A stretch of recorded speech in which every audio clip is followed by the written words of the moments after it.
What's up, everybody? It is your favorite ethnic dating coach. This is Coach Deep. All right.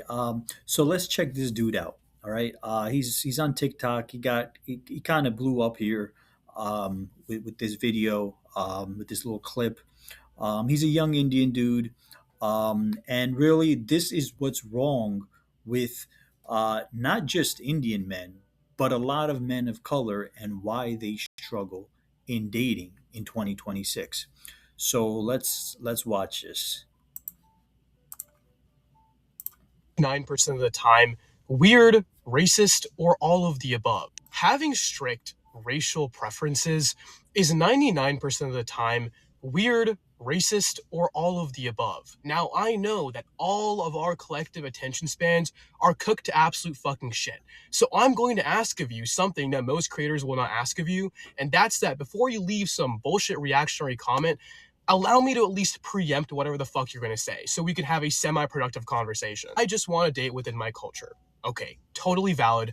You're not a part of this conversation, right? I would argue that that's not even a racial preference. That's a cultural preference. It's an ethnic preference, but it's not an exclusion of an entire race from your set of preferences. It's born from a desire to be close to your culture, which again, in my mind is valid. The second reactionary response is going to be, well, I can't control what I'm attracted to. Well, valid point, okay? I can't either, but I still hold my position, right? So in order for me to respond to you, we're going to have to go through a little bit more nuance as to what race actually is and how sexual preferences are formed in societies. The first point here is that when most people refer to racial preferences, they aren't actually talking about the concept of race. When a white guy says that he's exclusively into Asian girls, he's not talking about girls that look like me with the wig on. He's talking typically about East Asian girls, Chinese, Japanese, Korean. So what we're talking about here is not really a racial preference. We're talking about a phenotypic preference or an ethnic preference. Now, I could make a whole separate video on the fetishetic attachment that white men and East Asian women have, but for now, let's just put that conversation aside and focus on the physical aspect.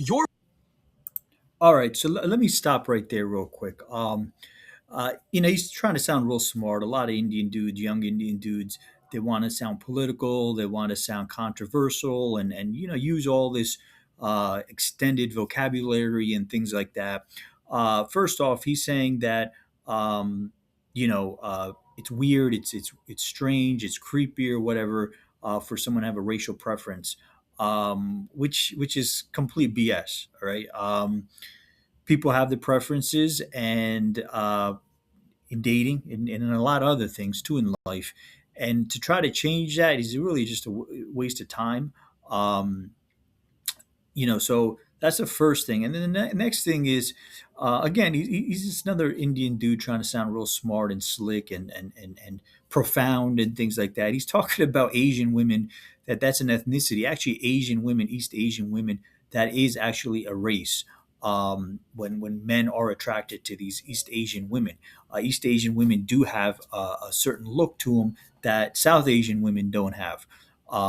So stereotypically, yeah, when a lot of these white guys are attracted to these Asian women, or a lot of dudes in general, they're really talking about, yes, not just the submissive part, but the way they look as well, with the lighter skin and the hair, and maybe other facial features with their eyes, slanted eyes and things like that.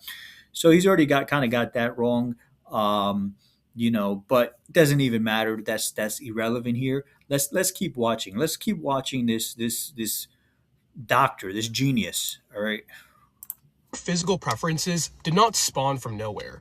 You weren't born liking someone's nose to be small, or their cheeks to look a certain way, or their face to be a certain shape. There are absolutely some aspects of attraction that can be attributed to nature, but a large portion of it is absolutely attributed to nurture. There are all sorts of societies across the globe to this day where their beauty standards are radically different from ours. I personally could not fathom looking at this and feeling the guttural emotion that is attraction towards all of these respective individuals, but I acknowledge that the reason for that is because I haven't been socialized under those standards. Here, for example, is a woman who would have been considered beautiful in medieval Europe, but that cranium would not be seen as beautiful in American society today. Here's the thing. I'm not saying that you can control what you're attracted to.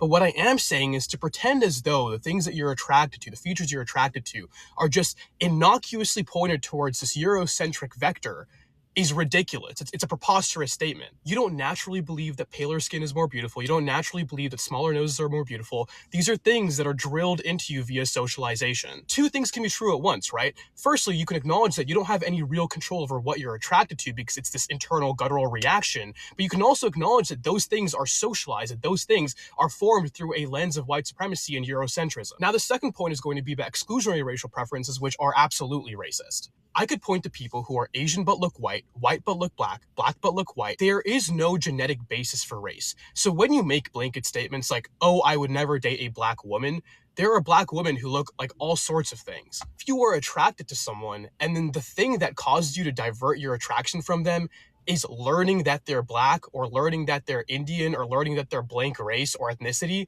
you are a racist individual. And this happens a lot more commonly than you think. It's just stated a little bit more covertly than the way that I've stated it to you. Like the number of times I'll be scrolling on this app and like a beautiful brown woman comes across my page who looks Indian to me because I'm a brown person, I can spot my own folk, but looks probably a little bit more ethnically ambiguous to other folk. And they like will be in the comments like trying to postulate what her ethnicity is. And then when she clarifies that she's Indian, they're like kind of baffled by that. They have to like ask if she's like mixed with something else or if there's like some other flavor in there because they're fucking racist. Okay, they're racist. There's no other way to slice that cake, my friend. And I hate to state the obvious here, but I'll just end the video off like this. If your attraction is born out of racial stereotypes, you're obviously fucking racist, okay? Chad, you're fucking racist for liking Asian women because they're docile.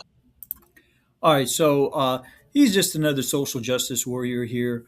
Um, I'm you know, I'm a huge advocate for dating whoever the fuck you want. All right. If you like Asian women, or if you like Latina women, or if you like white women, if you like black women, go for it. Um, Dating and relationships and sex is a pleasurous thing. It's meant for people to have fun and enjoy. Goofballs like this just suck the life out of all of it. He's obviously not going out and approaching women. He's not going out to clubs. He's not, really in deep on these dating apps. He's not going out on a lot of dates. He sounds like a complete tool. And it really sounds like he's sweating over white women. And that's really the issue.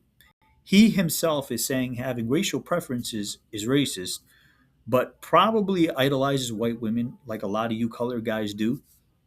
And statistically, most people date within their own race and or culture, which includes religion. So coming up on like these long-worded theories about all this stuff not going is not going to improve your dating life. This kid really sounds butthurt about something. Maybe he doesn't have the balls to approach women that he's attracted to. And this is the problem with a lot of Indian and Asian men. They run to racial arguments and theories, and instead of just like taking action and improve their dating life. If he was bagging even one chick a week, he wouldn't be so butthurt about people's dating preferences. All right. Racial preferences a lot of times sync with religious, cultural, or ethnic preferences. I would say for most people, right, a lot of white women are Christian or Catholic, and they want a Christian or Catholic wedding, not an interreligious wedding, and really that's just their preference.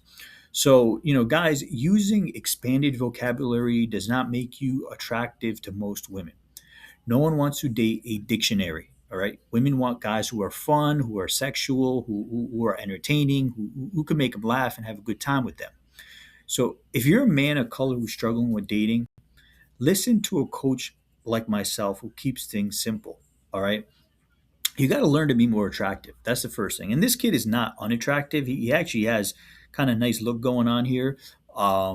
So I think his mind is he's living in so much fear, and he's not going out and meeting women, that his mind is dwarfed, like is morphed into this place of really kind of like incelism, right? He's not getting laid, all right. And that's probably part of his problem. He's digging so deep into, white men have this racial preference. When people see Indian women on dating apps, get right to the point, buddy. You want white women and you're not getting them. All right. And really, that's a you problem because, first off, again, I meet a lot of Indian dudes as a dating coach who want white women. Right. And I bet you this dude is one of them, and they can't get them. So you already have a racial preference there. And second off, um, people have their racial preferences. It's completely okay, right? Focus on you meeting women, right? And being happy with your dating life. So learn to be more attractive, learn to approach, and learn to seduce. All this other BS about who has what racial preferences, all that's going to be irrelevant once you're actually having and living an active dating life. All right, ethnic dating coach, get at me.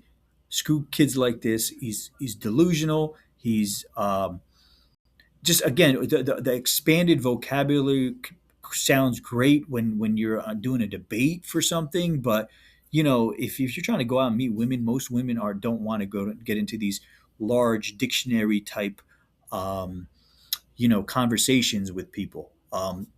Let's give a good example, like uh, women, like a lot, hip hop is real popular, right? A lot of chicks like these dudes that are artists, rappers, or some type of art like that. Those guys don't have this expanded vocabulary, right? But again, these things are idolized as seen as more attractive, right?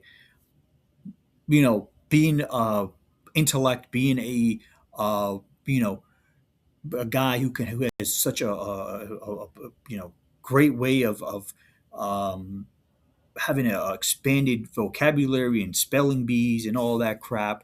Like that's great. It has its place, but it's never been seen as attractive. It's always been seen as like nerdy or geeky or whatever. So don't listen to this dude. You will screw up your dating life, right? You'll screw up your whole mind and your viewpoint on dating if you listen to kids like this. Ethnic dating coach. Check my website out, www.daisydatingcoach.com. I will talk to you guys next time.